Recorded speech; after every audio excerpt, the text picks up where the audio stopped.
हर कहानी के पीछे होता है एक राज। जानना है तो सुनो यार। आज की कहानी का टाइटल है विजय माल्या का सफर। लेकिन कहानी शुरू करने से पहले अगर आपने अभी तक हमारे चैनल को सब्सक्राइब नहीं किया है तो तुरंत सब्सक्राइब बटन दबाइए और बेल आइकन भी जरूर दबा दें ताकि आप हमारी कोई भी वीडियो मिस न करें। तो चलिए वीडियो शुरू करते हैं। साल 1955 की दिसंबर की एक सुबह कोलकाता में एक समृद्ध कारोबारी परिवार में जन्म हुआ, एक ऐसे बालक का जो आगे चलकर भारत का सबसे विवादास्पद उद्योगपति बनेगा। विजय विट्ठल माल्या का जीवन दिखने में जितना रंगीन और आकर्षक रहा, भीतर से उतना ही जटिल और रहस्यमयी भी। वह एक ऐसे युग का प्रतिनिधित्व करते हैं जिसमें दिखावा, विलासिता और करिश्मा था। वह सफलता के नए मानक बनते जा रहे थे। लेकिन यह कहानी सिर्फ एक अमीर आदमी की नहीं, बल्कि एक ऐसे इंसान की भी है जिसने अपने अहम, महत्वाकांक्षा और गलत निर्णयों के चलते खुद को और अपने देश को भारी नुकसान पहुंचाया।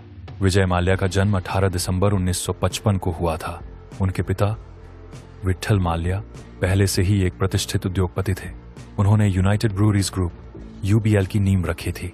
विजय की शिक्षा कोलकाता के प्रसिद्ध ला मार्टिनियर स्कूल और फिर सेंट जेवियर्स कॉलेज में हुई। बचपन से ही उन्हें व्यावसायिक वातावरण की समझ थी और यही कारण था कि पिता की मृत्यु के बाद मात्र 28 वर्ष की उम्र में वे UBL के चेयरमैन बन गए। यह एक ऐसी जिम्मेदारी थी जिसे उन्होंने बड़ी ही आत्मविश्वास के साथ निभाया। UBL के चेयरमैन बनने के बाद विजय माल्या ने अपने कारोबारी दृष्टिकोण को पूरी तरह से नया रूप दिया। उन्होंने कंपनी को सिर्फ बियर और शराब बनाने वाली कंपनी से एक वैश्विक ब्रांड में बदल दिया। किंगफिशर बियर को उन्होंने इस तरह से पेश किया कि वह युवा वर्ग की पहचान बन गई। इसके अलावा उन्होंने फैशन, क्रिकेट, रेसिंग और मनोरंजन जैसे क्षेत्रों में भी कंपनी का विस्तार किया। IPL की टीम रॉयल चैलेंजर्स बैंगलोर की खरीद, फॉर्मूला 1 में फोर्स इंडिया टीम की एंट्री और किंगफिशर कैलेंडर की शुरुआत, ये सब माल्या की ब्रांडिंग क्षमता के प्रमाण थे। लेकिन विजय माल्या सिर्फ एक व्यवसायी नहीं थे, वे खुद एक ब्रांड बन चुके थे। उनकी पहचान गोल्डन ग्लासेस, महंगे सूट्स, प्राइवेट याट्स, एयरक्राफ्ट्स और विदेशी सेलिब्रिटीज के साथ उनकी मित्रता से होती थी। वे मीडिया के चहेते थे और उन्हें किंग ऑफ गुड टाइम्स कहा जाने लगा। यही छवि उन्होंने 2005 में लॉन्च की गई किंगफिशर एयरलाइंस के साथ भी बनाए रखी। यह एयरलाइन भारतीय विमानन क्षेत्र में नई परिभाषा लेकर आई। आलीशान सीटिंग, मनोरंजन, फैशन और अभिजात वर्ग के लिए एक स्टेटस सिंबल। लेकिन यह उड़ान ज्यादा लंबी नहीं चली। किंगफिशर एयरलाइंस की शुरुआत भव्य थी, लेकिन उसका प्रबंधन कमजोर और अव्यवस्थित था। कम किराया, उच्च ऑपरेशनल लागत और लगातार घाटा, ये सब कंपनी को नीचे की ओर खींचने लगे। 2008 में वैश्विक आर्थिक मंदी और फ्यूल की बढ़ती कीमतों ने स्थिति को और भी खराब कर दिया। कंपनी ने घाटे से उबरने के लिए एयर डेक्कन का अधिग्रहण किया, लेकिन यह कदम घाटे को कम करने के बजाय और बढ़ा गया। जैसे किंगफिशर एयरलाइंस की आर्थिक स्थिति बिगड़ती गई, माल्या ने बैंकों का दरवाजा खटखटाया।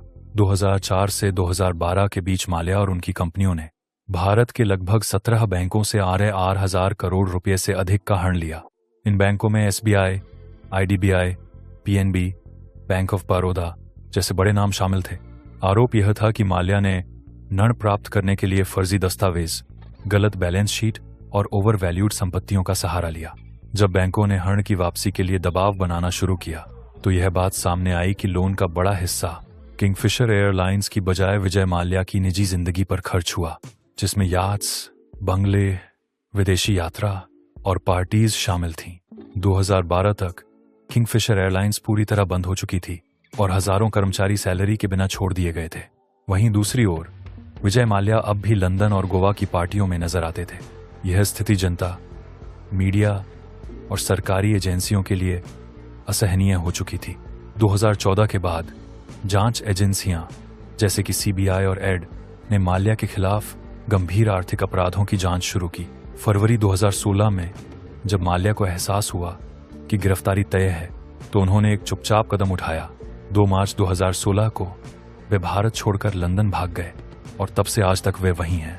भारत सरकार ने उनके खिलाफ रेड कॉर्नर नोटिस जारी करवाया, पासपोर्ट रद्द किया और ब्रिटेन से प्रत्यर्पण की मांग की। 2019 में उन्हें भगोड़ा आर्थिक अपराधी घोषित किया गया। यह भारत में FEO fugitive economic offenders act के तहत पहला केस था। लंदन की अदालतों ने उनके प्रत्यर्पण को मंजूरी भी दी, लेकिन माल्या ने अपील कर दी, जिससे मामला कानूनी उलझनों में फंसा हुआ है। भारत में एड ने उनकी लगभग 11,000 करोड़ की संपत्तियां जब्त की, लेकिन अब तक पूरी रिकवरी नहीं हो सकी है।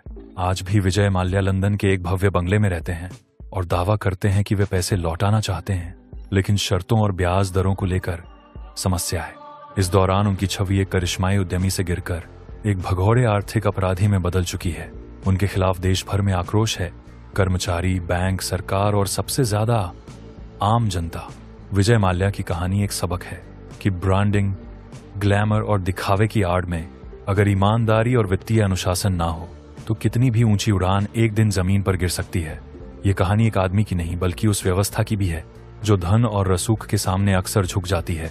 यह कहानी बताती है कि किंग ऑफ गुड टाइम्स एक दिन फेस ऑफ कॉर्पोरेट फ्रॉड भी बन सकता है।